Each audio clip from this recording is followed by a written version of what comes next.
Shelley Poticha is our speaker. Shelley was also a classmate of mine at Berkeley years ago. But she's better known now because she serves as the director. That's not her claim to fame, obviously.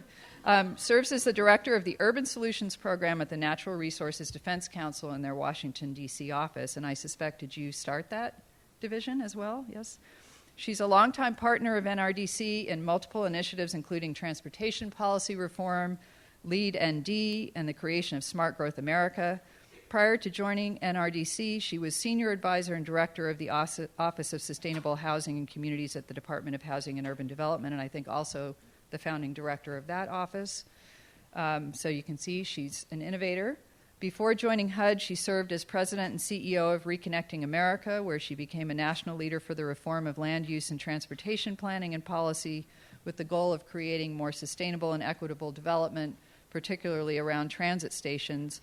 And prior to that, she served as executive director of the Congress for New Urbanism. As I said, she holds a Master of City Planning from the University of California at Berkeley and also a Bachelor of Arts from UC Santa Cruz. So welcome, Shelley.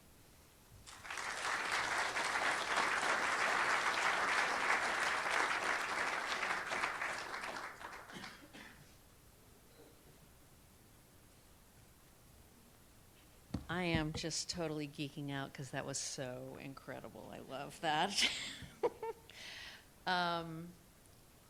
I decided at the last minute to not do a classic slideshow because everybody was sending me such great information and ideas, and I thought, you know what, I really want to talk about really current issues and ideas that are happening here right now. And I'm so pleased to be able to be here. This is one of my favorite places to visit.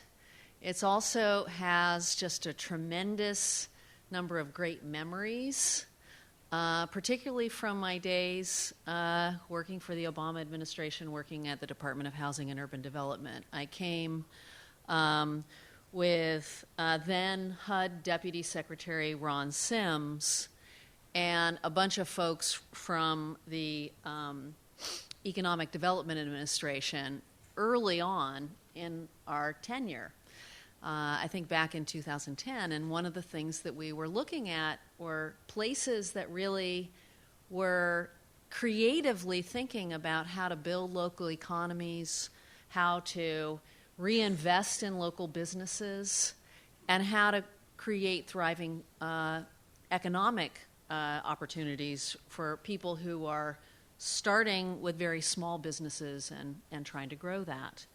And so it was really fun to be able to come and see that, and I know it's a big source of pride for this region to have such a great local business climate. And, you know, they sort of just kept going from there. We were able to give a grant, one of the regional planning grants to CapCog, in part because of the excellence of the proposal that you all put together, led by Betty Voits. And that organization, CapCog, has recently been, Betty mentioned it to me in the hallway, recognized by the Environmental Protection Agency as a leader in reducing air pollution.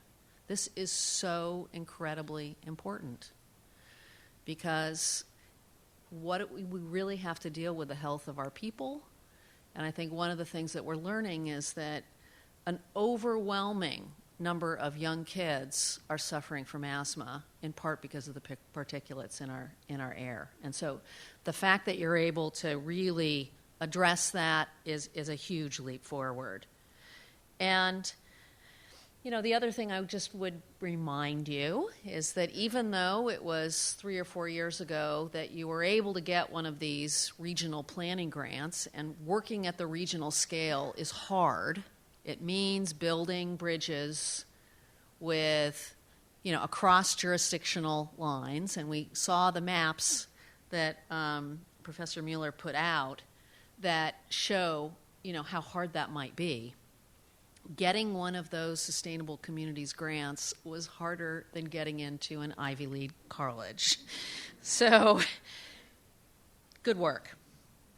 And then I think in part because of the strength of your community, we were able to give a community challenge grant to the city of Austin to work in Colony Park. And that's now being, the design team includes my really good friend Doug Farr from Chicago, who is probably, I think, one of the foremost leaders in thinking in a comprehensive way about how do we improve the lives of people, how do we design our communities so that they have a light imprint on the land, and how do we think about intergenerational living, how do we think about a whole array of different housing opportunities so that people might be able to live in a neighborhood and stay, maybe move as they mature and grow and change in different parts of their lives. So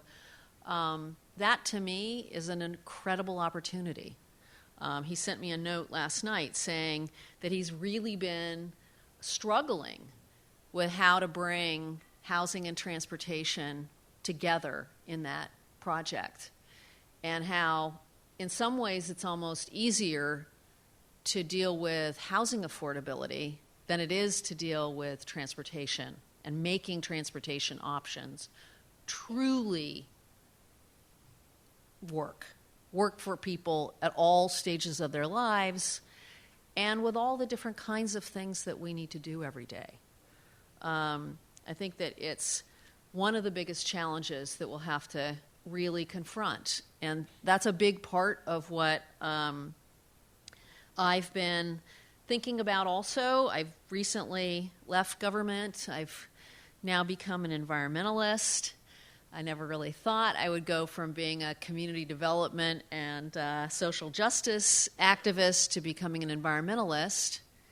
But it's, I think, really time to bring these worlds together and find ways that we can build our communities so that they are healthier and they're more responsible for the long term, and that they really leave something for the next generation. So that's been a big part of my focus over the last few months, is how can we create more of an alliance between the housers, as I call them, the transportation folks, the folks who are trying to grow our economies in ways that are resilient, not just the kind of next big silver bullet project coming in, and do that in a way that allows us to make real progress on climate pollution and improve water quality and air quality, as Betty has been doing. So that's been my focus over the last few months, and I think that one of the takeaways I have from this whole experience working in the federal government and working on this new Sustainable Communities program is we need to talk, but we need to get moving. We need to start going faster, quicker, leaner, stronger. We're getting some real pushback from people in communities across the country. I don't know if that's the case here. But a lot of visioning and talking and not enough action. So we got to confront this. I think that that's really, maybe this is sort of the theme for all of my thinking, and I think we are learning more, as Liz showed in her presentation, which I thought just beautifully brought really complicated data that it can be super abstract and hard to understand, down to what it actually means for people who live in our communities. And I always kind of think about, what's my measure of a livable and sustainable community? it's one where people at different stages of their lives or in different income brackets can actually live their life with pride and can do that affordably. So I think about, the single mom who has to get their kids to maybe daycare and elementary school, and she then has to get to work, and she has to take care of all the errands that are necessary to keep her household going, and make that reverse trip going home every day, and do that in a way that gives her or leaves her some emotional room to be able to enjoy her kids and to be able to sleep at night. I know these are kind of qualitative measures, but this is a community, I think, that has such pride in the quality of life that you have created and has such a love for the culture that you've created. And I worry when I see these statistics about how fast things are changing and some of the downsides that are emerging. That worries me a lot for that single mom who really should be embraced as a part of this community. And I know you want that, because I know this community really does value everyone in it.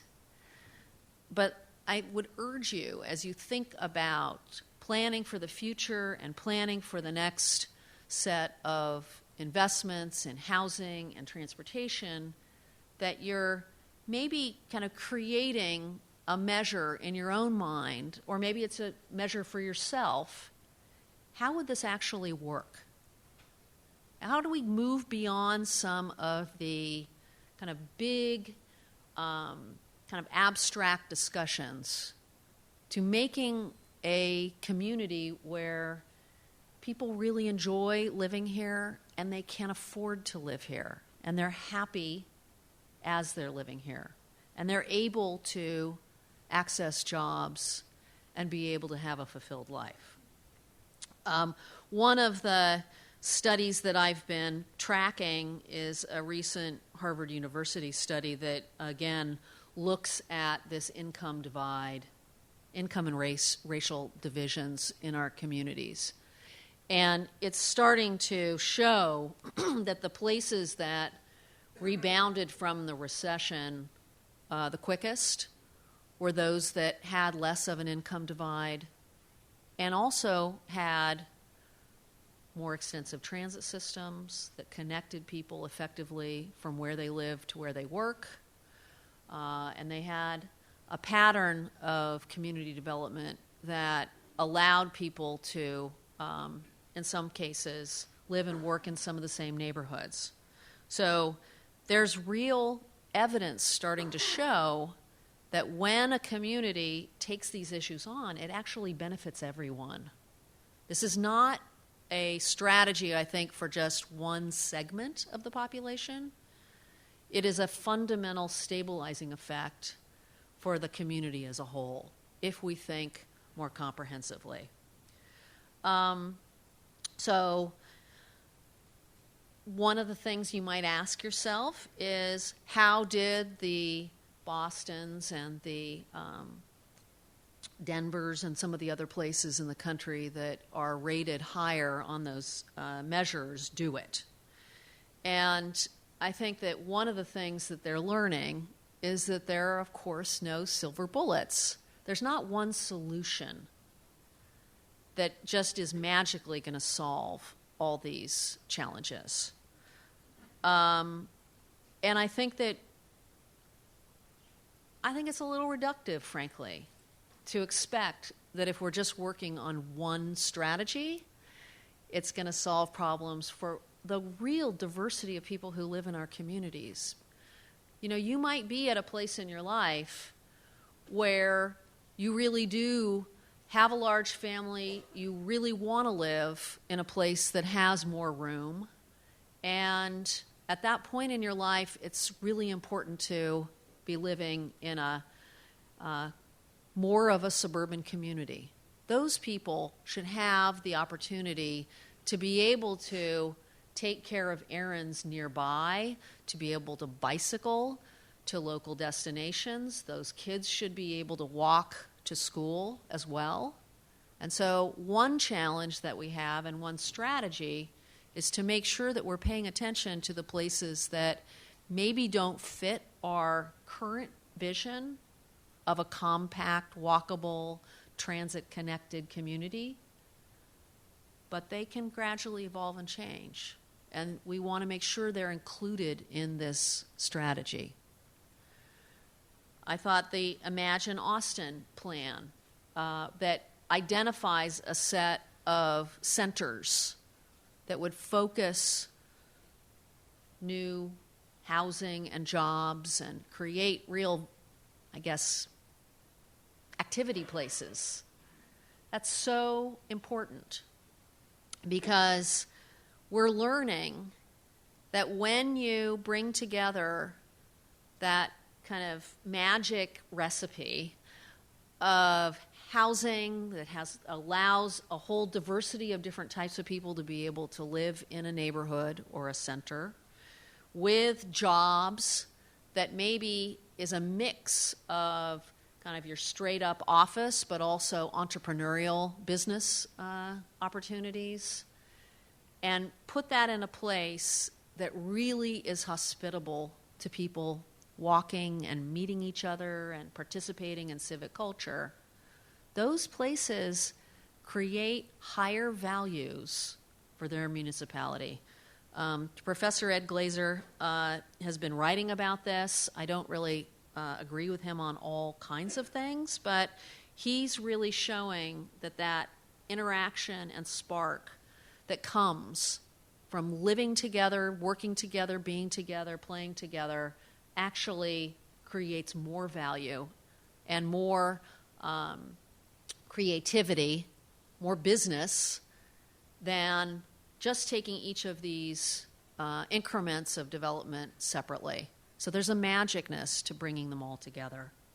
And Chris Lineberger, who's at the Brookings Institute, calls this walkable urbanism, or walk-ups, which now in the Washington, D.C. area is essentially the mantra. I mean, almost all of the kind of strip malls and suburban shopping centers and big wide streets just outside of the core of Washington, D.C. are now getting revitalized and retrofit into walkable urbanism. Almost all of these are connected to our transit system. And the transit district in D.C., which I understand is not at the same scale as this region. I completely understand that. Okay, I'm not totally nuts. But what is happening that I want to draw your attention to is that we've kind of gone over a tipping point. And there are more people who really are able to live that life where they're not having to drive for every single trip.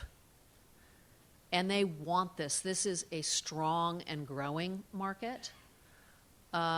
We added some capacity to a transit line called the Green Line recently, and it's sparked, it's almost like pop-up neighborhoods around many of the transit stops in the region. And they're so alive. People are out every night walking. It's wonderful. And Washington, D.C. is not a place of high-rises. Remember, we have a height limit so that you can't, block the view of the Washington Monument. So, maybe the tallest buildings, 10 stories. Most of these neighborhoods that I'm talking about are 3 to 5 story buildings. And they are being loved to death, which is really great, but it's also part of the challenge that we're talking about here, which means that we need to really think carefully about how we integrate affordability in our housing and our way of life into these communities. I think that there are very few cities who have really cracked the code on affordability, and particularly in balancing how we preserve the housing that exists now that is perhaps market rate housing, but as you create wonderful city living, particularly with better access to jobs through an improved transit system, almost everywhere where there's a strong market, these rental housing units are lost very early on. And it is only in the places that have been extraordinarily proactive that we allow or maintain the possibility of more mixed neighborhoods. I think in the Twin Cities, that's probably one of the most excellent strategies. I think they're one of the places that I look to for strategies to both preserve existing housing that is affordable to working families and ensuring that as new housing is built, it also includes affordability. They've created a fund, a trust fund, which I think this region has also. But this trust fund is specifically around preserving affordable housing that might be that's existing housing. And then they use other mechanisms like inclusionary housing ordinances, other kinds of incentives, bonuses, loan guarantees as new housing is getting built. So there are strategies that you can look to be able to do this. I think one of the challenges, though, is that we often get, I think, too bogged down in making sure that these infill projects, particularly along this very highly valued transit system, they're taking too long. I think it's super great that I heard that Plaza Saltillo is starting to move forward, or that the developer will be selected. Rock on. 10 years is too long.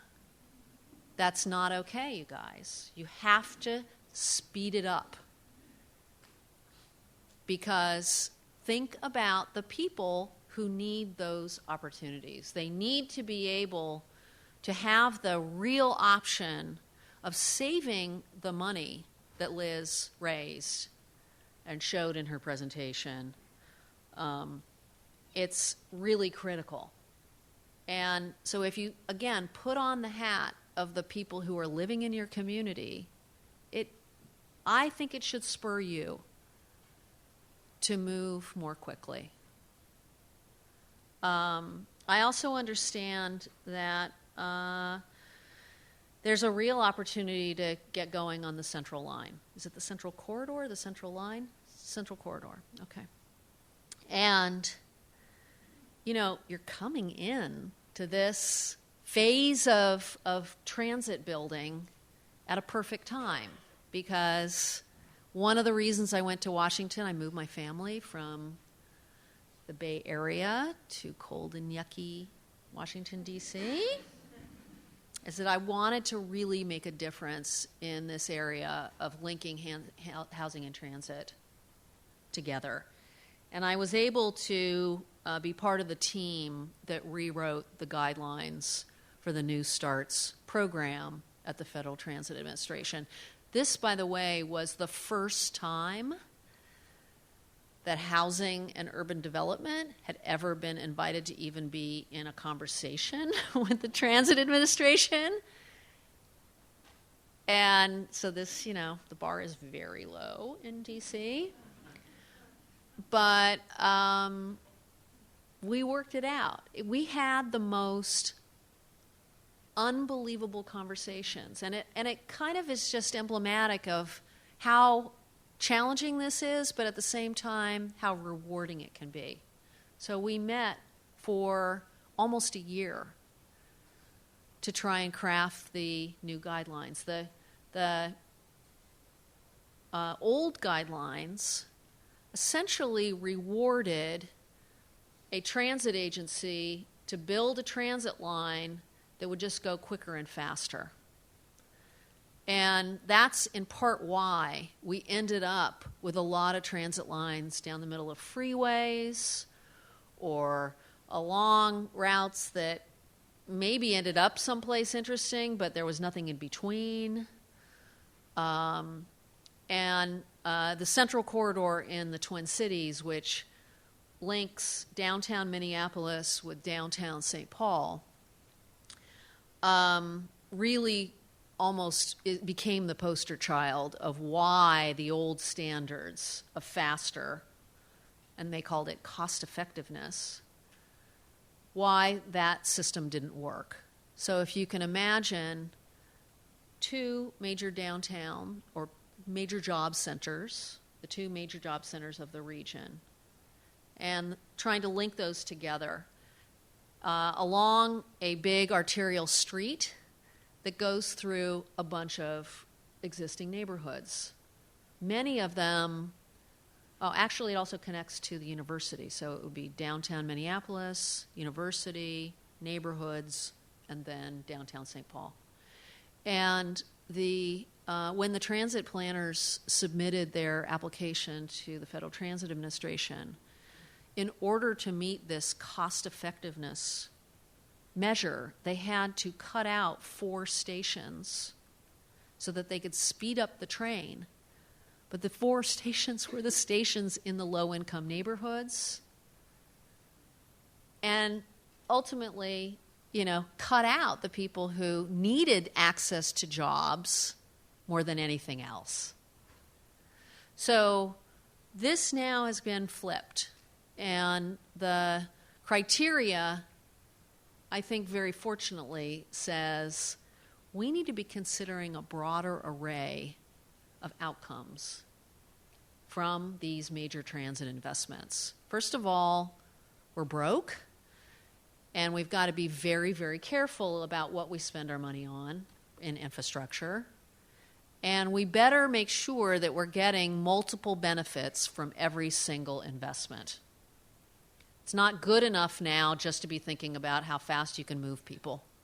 We've got to be thinking about how it generates economic development, how it addresses housing opportunities, how it lowers the cost of transportation expenditures for the people who live in those neighborhoods, and how does it address the needs of low-income populations. So remember, we have a partnership here between the Federal Transit Administration and the Department of Housing and Urban Development that is responsible for providing affordable housing or supporting affordable housing in communities across the country. And they're realizing they also have to get a bigger bang for their buck. And it's not fair to their clients if the affordable housing is out in places where people have to have a car as an entry point to the job market. That's a big burden.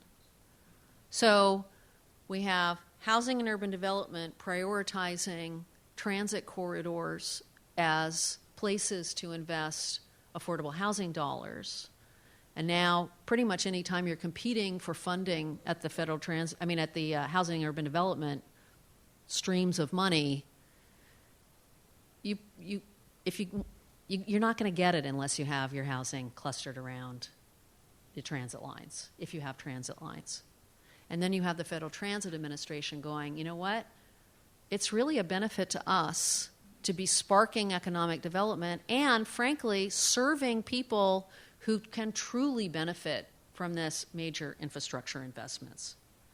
So think about that as you move forward. These new criteria are much more robust and frankly work in favor of a city that is looking at creating opportunity for everyone.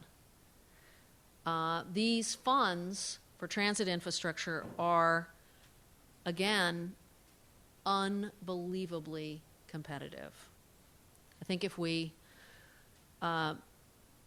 look at the pipeline of requests into the system, the New Starts program, that's the program that funds the transit lines with federal funding. If you look at the requests, maybe it would take 30 years to be able to fund all the requests that are here today in the pipeline. So it's a big competition. And only the places that really go all out and really show that you're tackling the tough problems and you understand that this multi-million-dollar investment is actually an economic development tool and a quality of life tool and a way to improve opportunity for our communities. Those are the only successful grant applications anymore. So the bar has really been raised. And you know what? You guys can totally do this. You have all the pieces in place. You have a love of your community and an attachment to a quality of life and culture that is unique, and such a community commitment to that. You have a strong economy. You have a growing community. Think of all the places that are trying to improve themselves, and they don't even have any juice to work with. And you have some real challenges that this investment and this strategy, if you look at it holistically, can become kind of a demonstrable statement that we're going to take this on. We're going to do something differently. And so I urge you, really take this on. I think you can make it. I think you're in a really good space. I think you're in a very competitive position. I don't say all those things to scare you, but it's serious now. But now's the time, because you've been talking a lot. Listen, I came from Eugene, Oregon, where basically they can't make any decisions. But go forth and play at the top of your game. So thank you very much.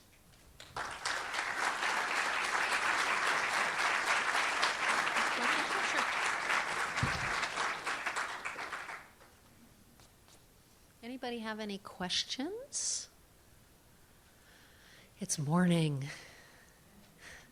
Yeah. Do we need the mics, or you want to? Oh, right. Yeah, there we go. Can you come down here? Oh, you're the AV guy. You can't do that. You guys are so amazing to come out early, Friday morning. Everybody's like wanting to get out of town. Thank you for doing this. Thank you. That was great.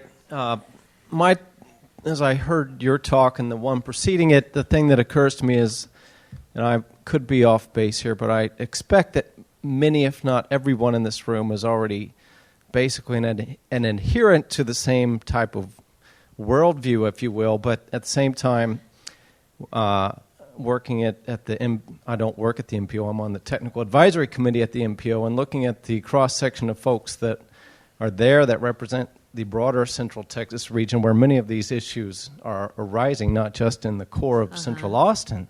Right. The worldview there may be vastly different, and the thinking about how these pieces work together, and affordable housing and the role of transit, etc.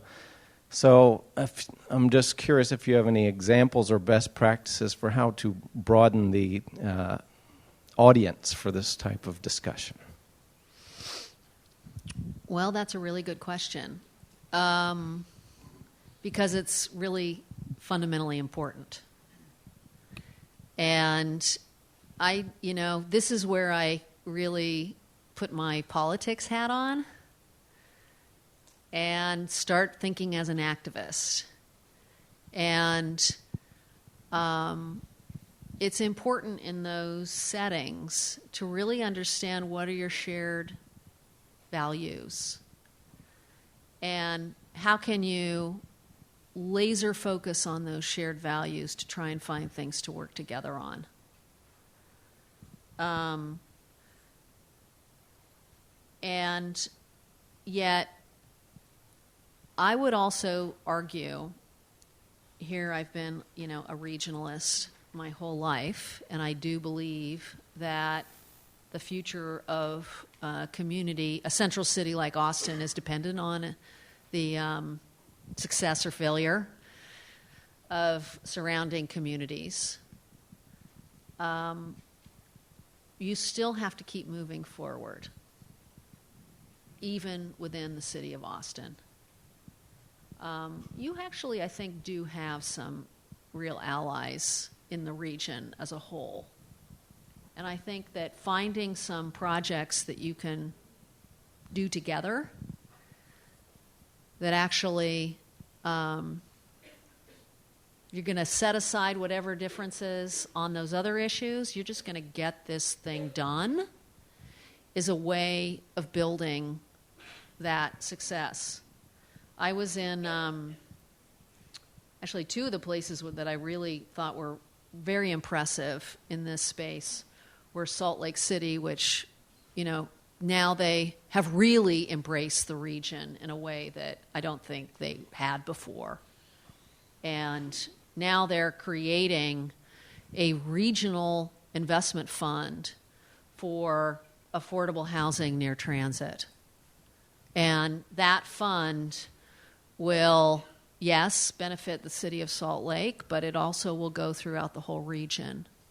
So that's created a coalition that I think didn't exist before.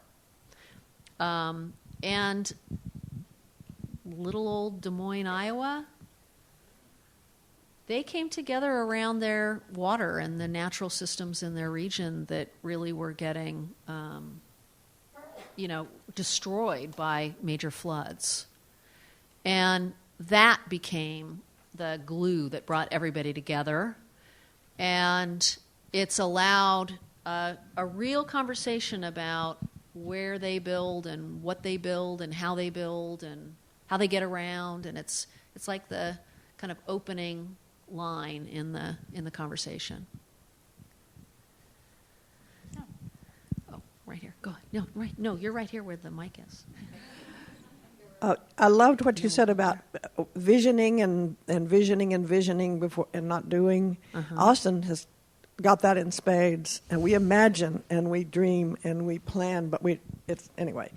My concern is that most of those exercises, and I have participated faithfully in them, are built around a predetermined outcome. Mm-hmm.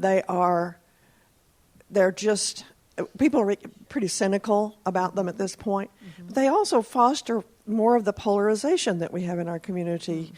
I don't know if this is a general thing in the country, but in Austin we seem to be so fond of sloganizing and separating ourselves into little factions. Mm-hmm. How can you balance public input and participation with timeliness mm-hmm. and cohesion? Mm-hmm. Mm-hmm. That's like the zillion-dollar question, right?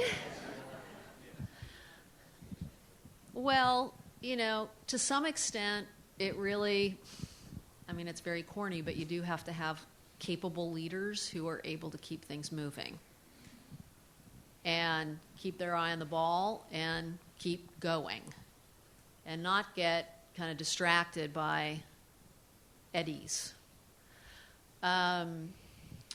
And sometimes it also, I think, really helps to do some leaner, quicker, faster projects to show progress. one of the things that I've been working on is in Los Angeles, which, they're like the poster child for the auto-dominated culture. And their city plan calls for what they call mobility hubs. So it's like kind of a glorified transfer station, right? But they've recently the city's been approached by a grocery store chain from Mexico that wants to build little kiosks at these hubs where you can, just get little groceries and take care of errands and kind of like a mini, I don't know. Yeah, but small, teeny, tiny, like a magazine stand kind of thing. And they're going to actually come in and pay for it. They're going to do this all on spec. And that's sparked this just unbelievable energy to try and really, how are we going to get bikes into those places? How are we going to, think about how bike share and car share and other kinds of improvements get located next to these little kiosks? And how do we do this super fast, like with paint and small budgets, so that we can test it out? And I think finding a few projects that you can just do right away and show that you can do them is really helpful. Where's the mic now? Yeah. I know I'm too short to be seen. Where are you? I'm running. If I take the stairs, it'll hurt. Don't hurt yourself. You want to hold it? Yeah.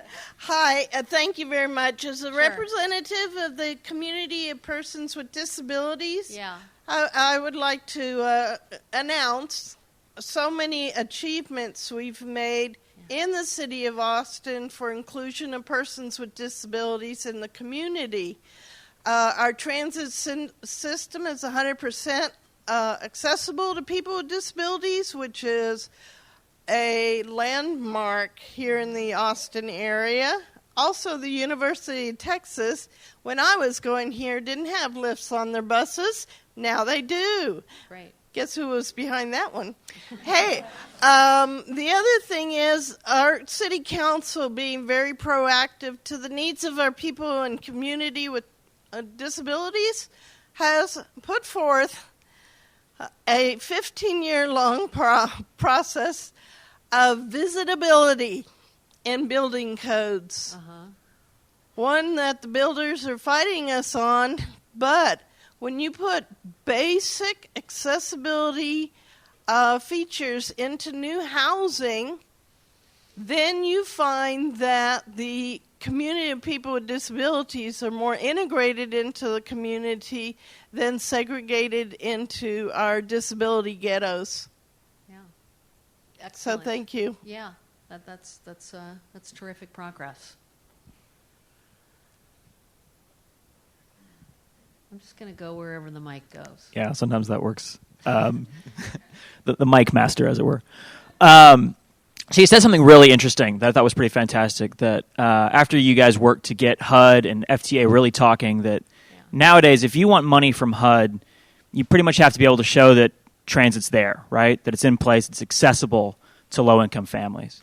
I'm wondering if the reverse is true, that considering how competitive these new starts guidelines are, whether you basically have to have affordable housing policies and practices in place near a transit line if you want federal money.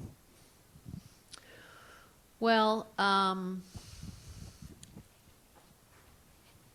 the new guidelines from the Federal Transit Administration lay out in really strong detail how they are going to rate your application. And I think to their credit, they have tried to create a rubric that is actually quite flexible. So you might score really well in one area and not so well in another area, but that might actually average out to a good enough score to continue to proceed into the process.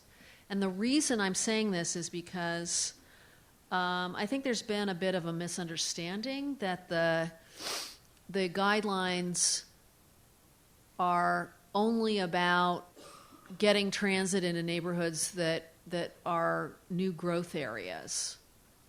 We tried to create a system that rewarded reinvesting in existing communities or places that would, stimulate new infill development.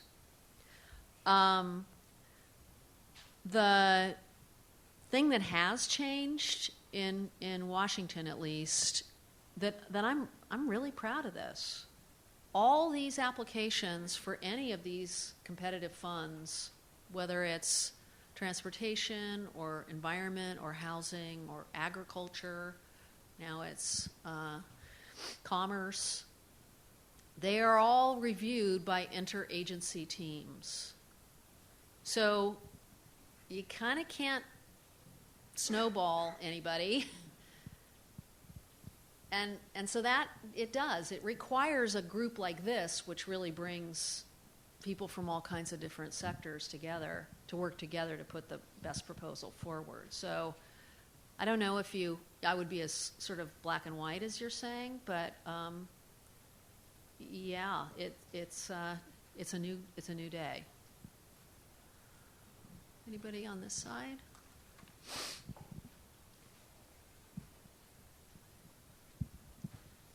I guess I view part of this as a cultural issue, in the fact that in the past we've all had a lot of respect for each other's jobs and what they do, and I feel like we have lost some of that. And that somewhere in here, like with the trades, a lot of the jobs today are service-type jobs, and hopefully everybody will keep moving up to a higher level.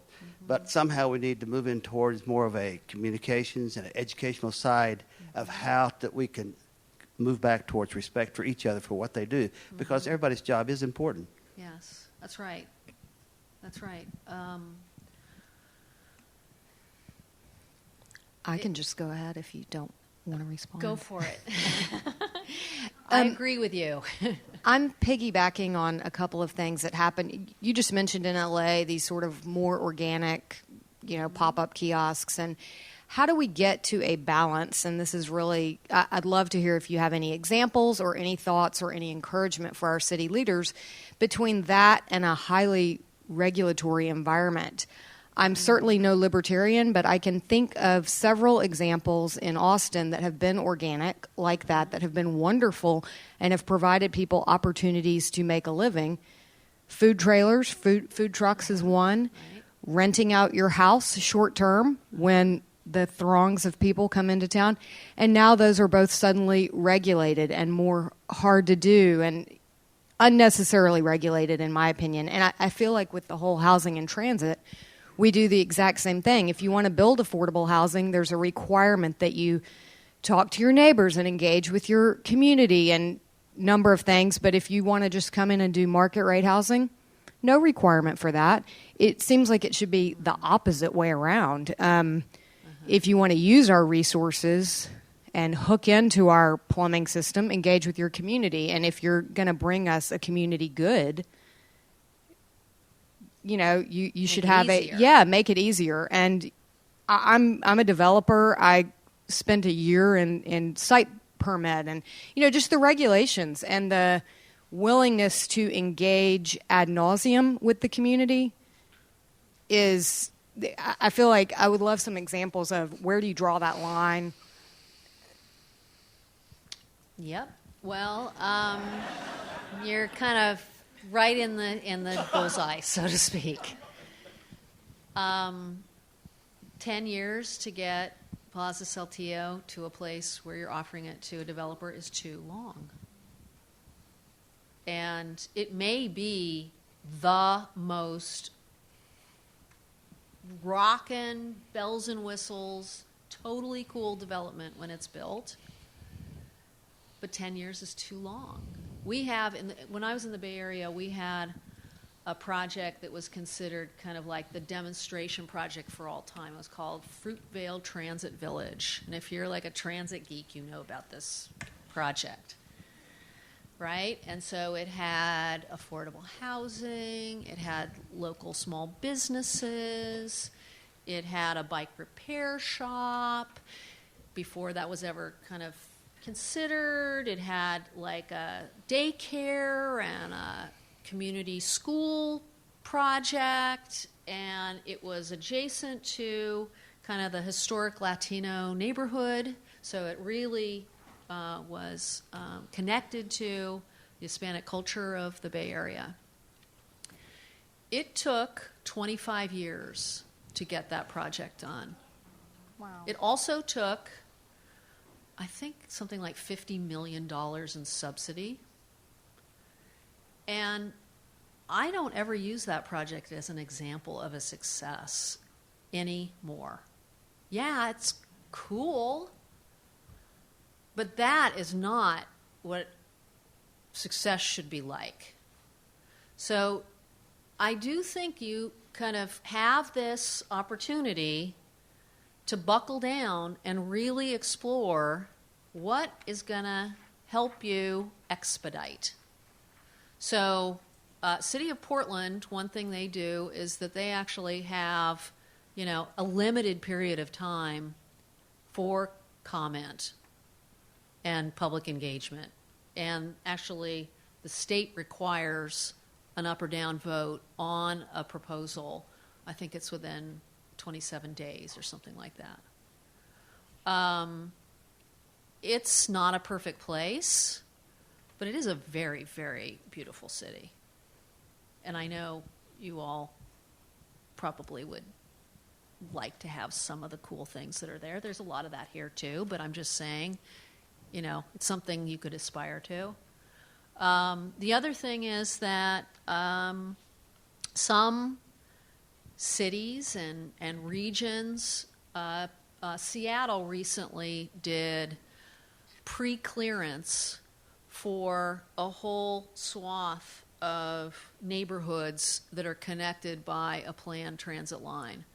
And so they've planned for what kinds of land uses and activities and a general set of ideas about the mix of housing types, and they've talked about how the streets are going to be designed and what kind of public improvements will go into this area.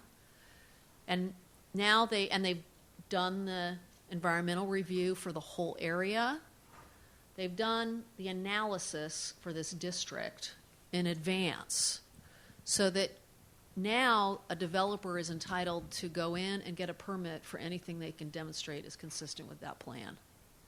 And you don't have that problem, which really slows things down, which is you're going to have a fight about every single building that comes into a community. It kind of puts that discussion a little earlier.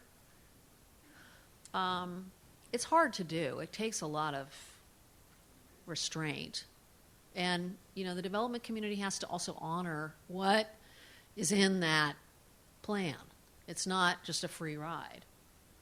But it's almost like, setting the rules of the game early and then going forward with it. The South Lake Union neighborhood, which is kind of this extension north of downtown Seattle, is connected to downtown through a streetcar. It's become this amazing hub of biotech offices, cool kind of arts community. It's got a whole range of different housing types, and 30% of the housing is affordable to people at between 60 and 80% of median income. And that technique was used in that neighborhood. It may not be analogous, but it's something to kind of forensically look at. I'm right here. Oh, thanks. Shelley, I really appreciate your comments about the importance of placing housing near transit.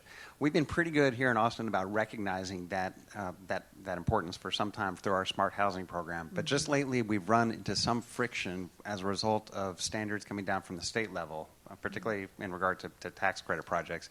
And it relates to a competing priority, which is geographic distribution of affordable housing, right, which we share at the local level. We don't want to concentrate all of our affordable housing in low-income areas. We want to make sure it's spread out. The problem we have is that some of our higher-income areas don't have access to transit that's as good as we have in lower-income areas. And so when you apply those state standards at the local level, what we find is that if we keep emphasizing, keep requiring good transit access, then we run the risk of losing out on those housing projects, which could as a result, could just go to the suburbs. And so I just wondered if you have had any experience in balancing these two competing priorities, and can you offer any thoughts as to how we might reconcile those priorities here? This is a really critical point, and I think that we had maybe over the last 5-10 years a lot of recognition about the housing transportation nexus, and there's some places that have recalibrated state requirements or point systems for affordable housing and receiving tax credits that weigh toward transit access. And the Twin Cities is dealing with this issue right now because their state housing finance agency went extremely toward prioritizing development around the transit system.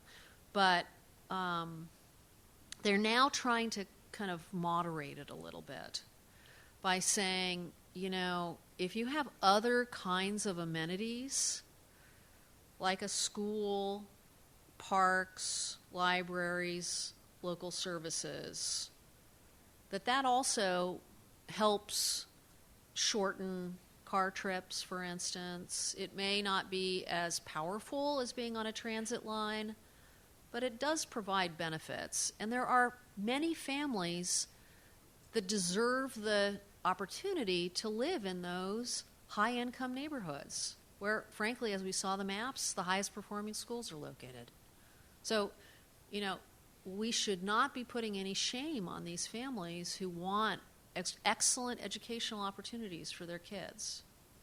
One of the things that the Twin Cities is looking at is some sort of balancing mechanism where maybe 80% of the tax credits go to emerging transit lines and 20% go to locations that are in these high-income neighborhoods but have other compensating factors.